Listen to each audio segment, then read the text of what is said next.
Maintenant, l'horreur, c'est vraiment le mot, l'horreur dans le Gard. Ce corps de ce jeune homme de 19 ans qui a été retrouvé ligoté, torturé et immolé près de Nîmes. Une exécution qui a été filmée, sans doute un règlement de compte entre narcotrafiquants. Pierre Barbin, sur place, nous raconte les faits.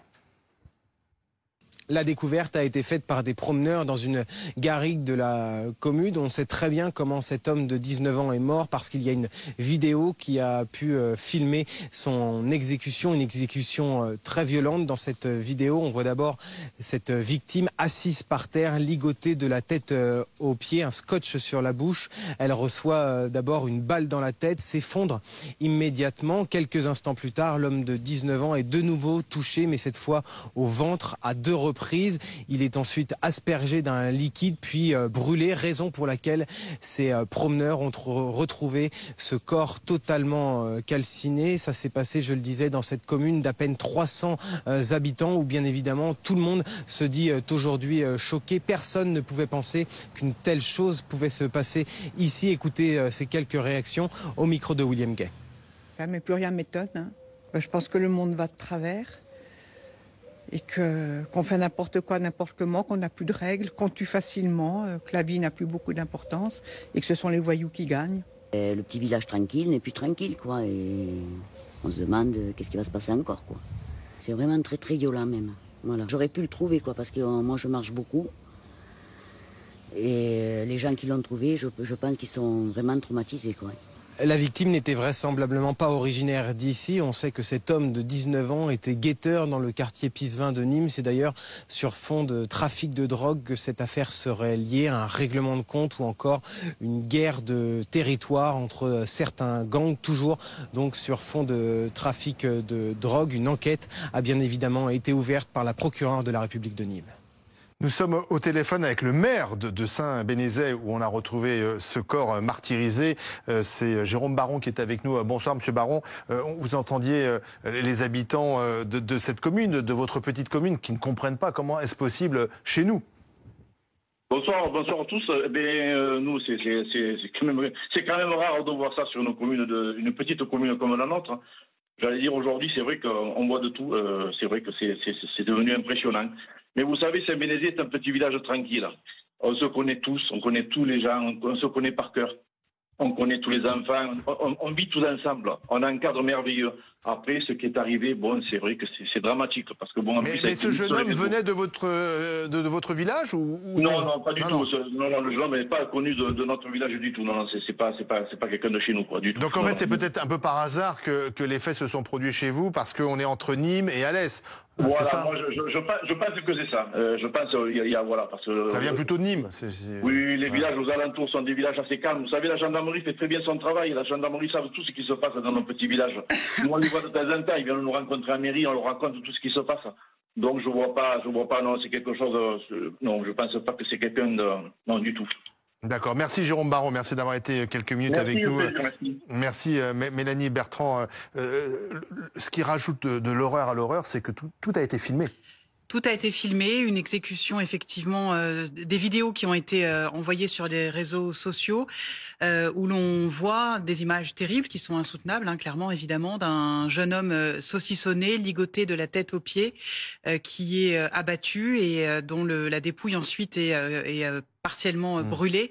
Les auteurs effectivement utilisent ces moyens de communication pour intimider, comme outil de terreur, bien sûr, comme outil d'intimidation, pour montrer jusqu'où ils sont capables d'aller, pour impressionner les gangs rivaux. Il faut savoir qu'à Nîmes, il y a vraiment une guerre des clans entre la ZUP Sud du quartier de Pisevin, dont on parle souvent, et la ZUP Nord du quartier de Mas-de-Mingue. Et d'ailleurs, c'est à Mas-de-Mingue que le 10 juillet, donc juste avant le week-end dernier, il y a déjà eu un homme qui a été abattu dans ce quartier-là. Il y a eu 2 interpellations hier qui ne sont pas liées directement au corps calciné qui a été retrouvé, mais qui serait lié à ce meurtre qui a eu lieu donc il y a même pas une semaine précisément. Effectivement, la procureure dans son communiqué a expliqué que le meurtre d'aujourd'hui survient dans un contexte extrêmement tendu de rivalité criminelle entre des groupes locaux qui sont liés au narcotrafic, et que depuis des semaines, il y a effectivement ce climat très violent qui, déjà Nîmes évidemment, est une des villes malheureusement connues pour ses règlements règlements de compte et pour ces faits liés au narcotrafic, et que depuis 2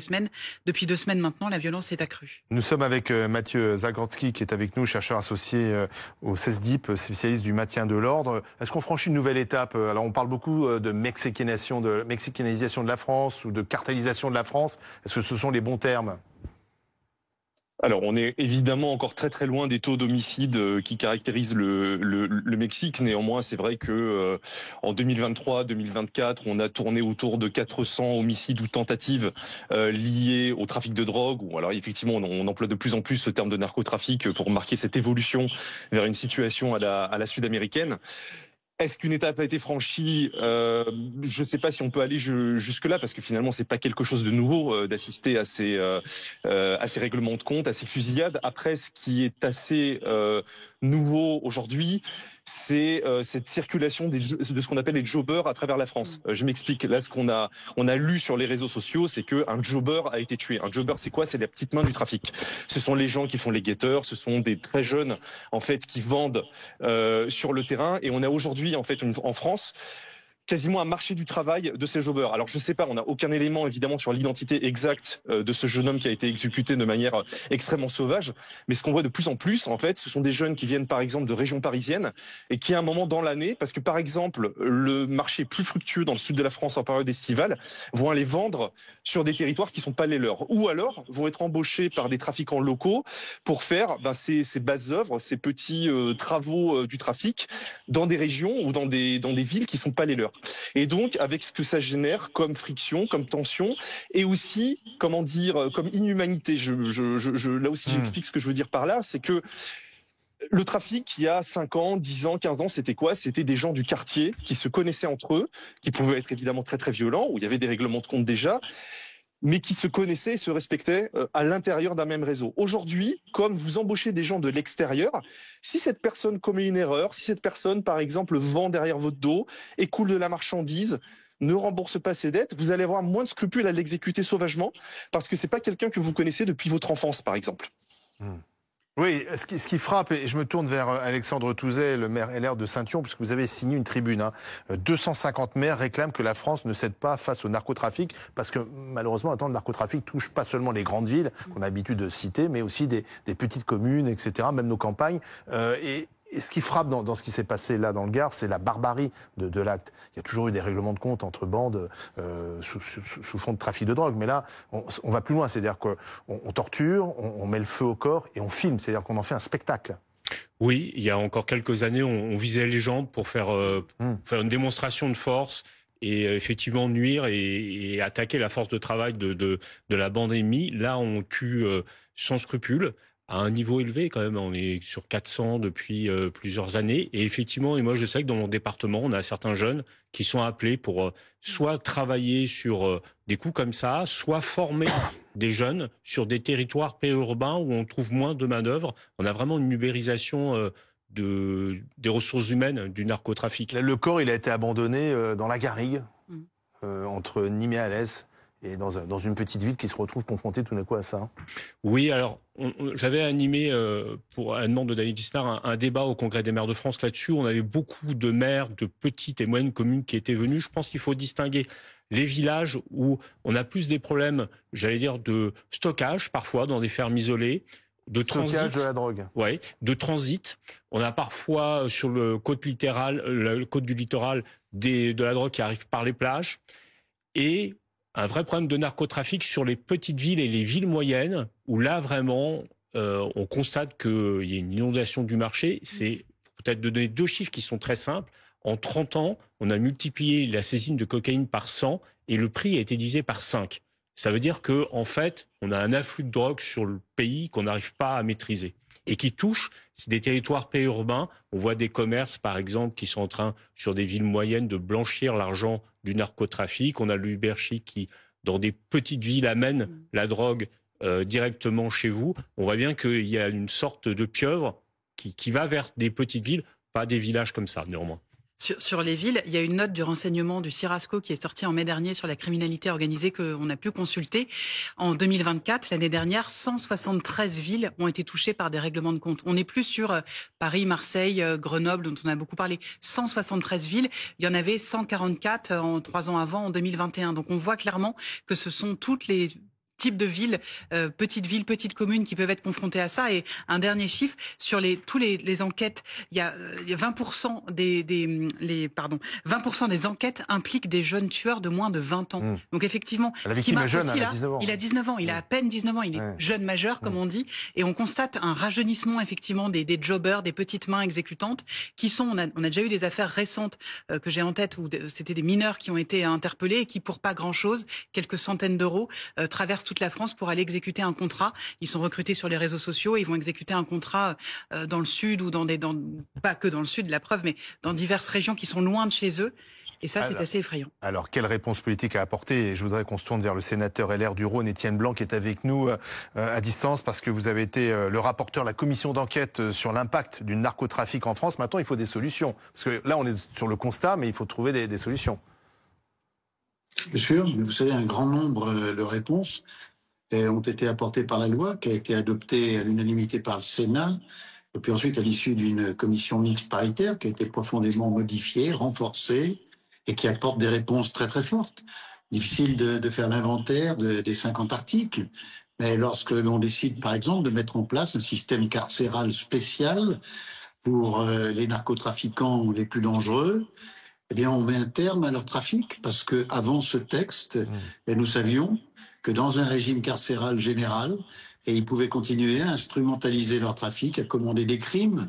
Lorsque nous décidons, par exemple, de modifier le statut des agents infiltrés dans les réseaux, des indicateurs, des informateurs, lorsque nous avons voté un texte qui permet aujourd'hui de développer le nombre des repentis, c'est-à-dire ces personnes qui disent tout sur un trafic puissant, je crois qu'on change profondément les choses. Oui, mais ce qu'on voit là, dans le Gard et dans d'autres affaires, c'est qu'on a l'impression qu'ils n'ont peur de rien, ces trafiquants. En fait, ils sont dans un monde parallèle, il y a tellement d'argent, et ils ont leur propre loi, et que finalement, ce qu'on peut raconter sur un plateau télé entre journalistes, spécialistes, et ce que peuvent dire même les responsables politiques, ça les atteint pas, en fait, ça les empêchera pas de continuer. Alors, je ne crois pas du tout à cela. Moi, je pense qu'il faut arrêter de dire que nous sommes impuissants. Je pense qu'il faut arrêter de dire il n'y a pas de solution. Il ne faut surtout pas baisser les bras. Parce que ce qu'il faut bien comprendre, c'est que si nous baissons les bras, si nous considérons que nous sommes impuissants, si nous n'armons pas notre justice et notre police, la France deviendra un narco-État. Moi, j'ai le souvenir de ces magistrats mexicains qui étaient venus en France dans le cadre d'un échange avec l'École nationale de la magistrature et qui, en repartant, ont dit « Les Français, attention, vous n'êtes pas un narco-État, mais il y a un certain nombre de signes qui laissent entendre que vous êtes sur une mauvaise pente. Attention, il est temps d'arrêter les choses. » Donc, je ne suis pas du tout d'accord avec cette ambiance qui consiste à dire « il n'y a rien à faire ». On peut lutter. La condition, c'est de donner des moyens juridiques, des moyens matériels, des moyens aussi notamment de coopération internationale, pour que ce fléau qui frappe un grand nombre de nations d'Occident fasse l'objet d'une priorité internationale et qu'on se donne, avec un grand nombre de pays, des moyens de lutter contre cette pieuvre, ça a été très bien dit tout à l'heure, qui aujourd'hui rayonne sur l'ensemble de la planète. Le rapport que nous avons commis avec mon collègue Jérôme Durin le démontre très très bien. Vous savez, l'entreprise de narcotrafic, c'est comme une entreprise de grande distribution. Vous avez un consommateur et vous avez l'organisation de la distribution qui souvent est à l'étranger. Et je pense que ce garçon qui a été assassiné, c'est difficile de se prononcer quand on n'a pas vu le dossier, mais il peut faire partie de cette politique des narcotrafiquants qui consiste, lorsque un maillon de la chaîne de distribution faiblit parce qu'une personne veut arrêter de trafiquer, parce qu'elle s'est rapprochée de la police ou pour d'autres raisons, à ce moment-là, elle est exécutée et on fait savoir à l'ensemble de la chaîne de distribution que si une autre personne quitte le réseau, elle peut subir le même sort. Donc, Moi, je pense que compte tenu de la gravité... En conclusion, Étienne Blanc, il faut protéger ces jeunes. Et comment les protéger, c'est toute la question. Moi, je pense, d'abord, qu'il faut prendre conscience de cela. Ensuite, il faut s'armer juridiquement et il faut faire de la lutte contre le narcotrafic une priorité nationale. Et David Lisnard l'a très bien dit dans une foule d'interventions. Maintenant, le trafic, il touche les communes les plus petites parce qu'il y a des consommateurs partout. C'est la France qui est déstabilisée. Il faut en faire une grande cause nationale. Merci, Monsieur Blanc. Merci d'avoir été avec nous. Merci à tous.